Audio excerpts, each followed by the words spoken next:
lures and floats and stuff hanging in it. Graveyard, man.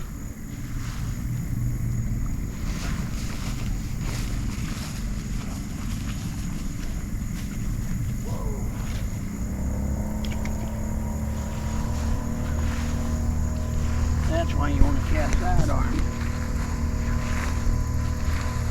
Got sidearm, you can keep your gear from getting that high.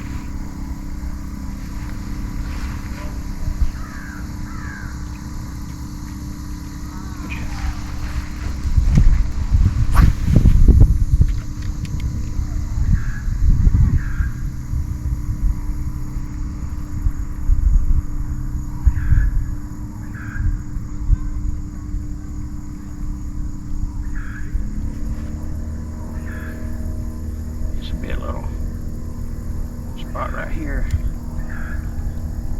Come and catch some brim to use for catfish bait. I was about to say, I wonder if you're baited up with the wrong kind of bait there, Doc. Let's see if there's a bass cruising around.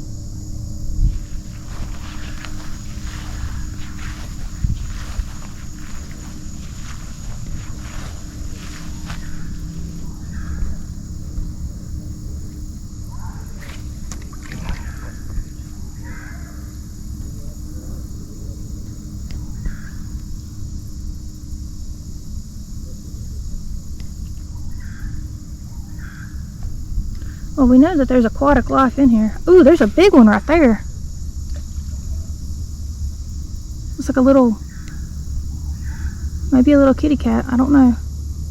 That's a bass. There's a couple little bass in there.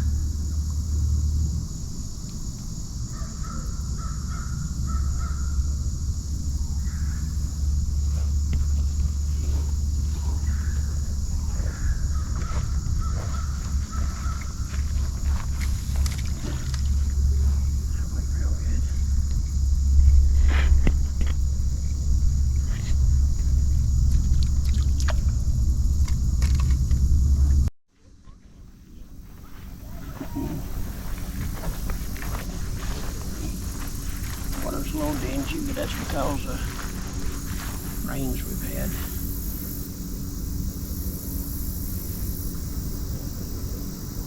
Didn't expect it to be crystal clear after having thunderstorms the way we had. Pontoon.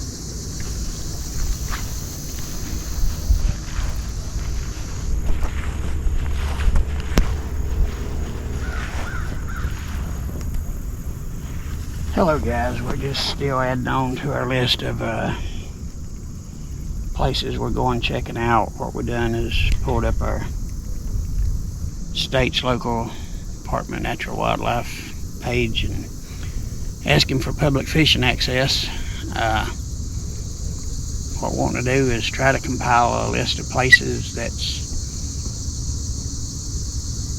fairly decent driving distance from home, but that you can go and bank fish. Just get a little old-fashioned redneck fishing without having to drag out the boat, or, you know, for the people that don't have a boat, whatever. But we just want to see what's out here and what's offered. So many lakes has got to where, you know, bank fishing's taboo anymore because of all the million-dollar homes that's there. And we're trying to find places that still offer access. Two of the lakes in my home county has banned bank fishing on the lakes. The reason for it is that they said too many people was leaving trash and stuff out. And as y'all know from watching other videos of mine, that's a pet peeve of mine, man. If you're going to go out and do some fishing, if you bring a mess with you, take a mess back with you.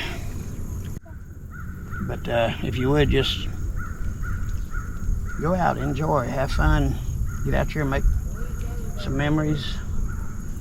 But leave it to where other people can come along too. Man, a few of you, I don't want to call you rednecks because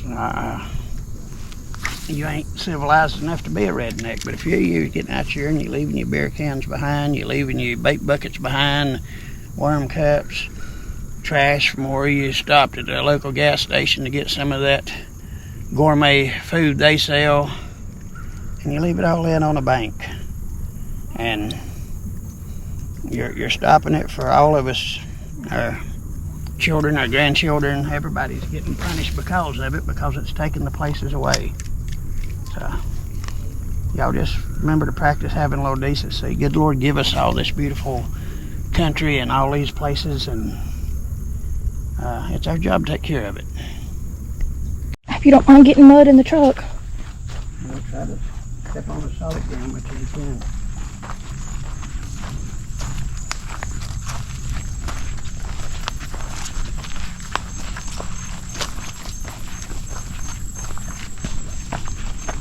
Yeah, the rednecks has been here. See the fork of the sticks stubbed in the ground. Now, this would be all right. Somebody could sit up here, cast out a couple. He's sitting up here. We can get 3, 4 people sitting here fishing comfortably. Oh, the rednecks have been here. And then people that would like to grow up to be rednecks are leaving their mess here and not packing it out. I don't see why.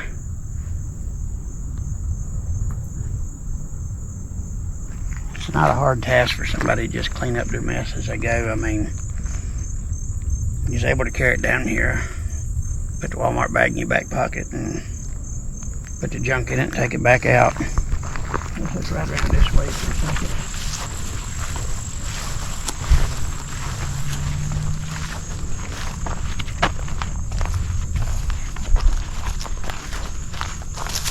Ooh. Another area, you got a lot of growth on the bank. Just sit there and fish.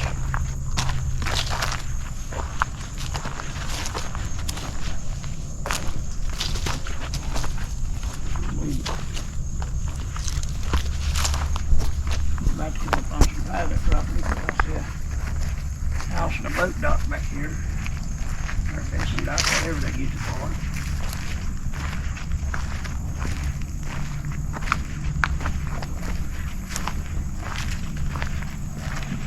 Another little spot, but it'd be hard casting out there. You'd have to be good at sidearm cast, which I do a lot of, but I mean, you know what I'm saying? You'd have to be good at it. Right here is another nice little spot.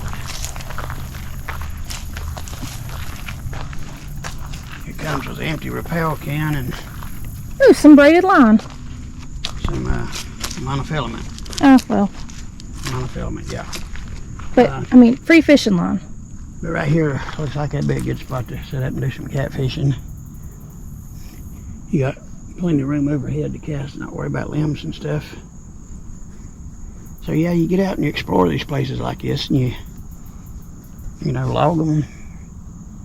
Then you want to get out and fish for a couple hours, and you got some new places to try. You never know what you might run across. This might be a honey hole.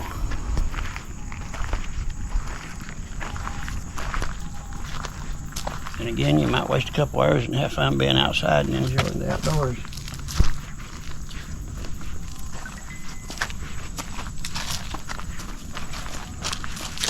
Lord knows we've done our fair share of both.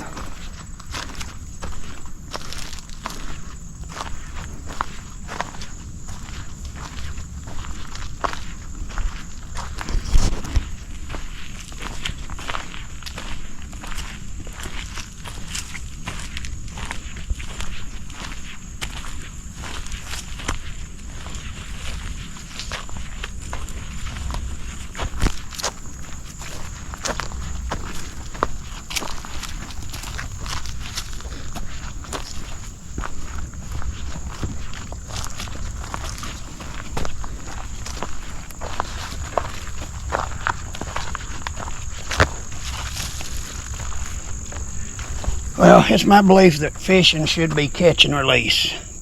You go out, you catch some fish, and you're going to release a lot of stress and anxiety.